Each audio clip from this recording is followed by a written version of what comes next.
अगूणे MPa सरदार मीर शेरियार खान शर्ते हमले case में गिरफ्तार जवाबदार शकूर लाखो के पुलिस के सख्त पहरे में दहशतगर्दी टोड़ अदालत मीरपुर माथेलो में पेश कर वियो। अगूणे सरदार मीर शेरियार खान शरते थियल हमले में गिरफ्तार थियल जवाबदार शकूर लाखो के पुलिस के सख्त पहरे में इंसदाद दहशतगर्दी अदालत में पेश कर वियो।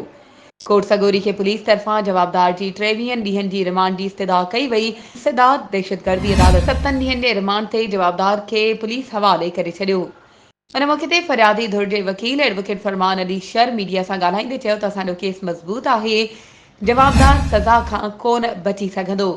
फरमान शर मीडिया सां ॻाल्हाईंदे चयो त अॻूणे एसएचओ शकूर लाखे पंहिंजे दौर में केतिराई माण्हू बेॾोही कूड़े मुक़ाबलनि में मारिया आहिनि। वधीक ख़बरुनि ऐं अपडेट्स जे लाइ असांजे चैनल खे सब्सक्राइब कयो ऐं हा बेल आइकन खे प्रेस करणु न विसारिजो त जीअं असांजी हर नई अचण वारी वीडियो तव्हां ताईं पहुची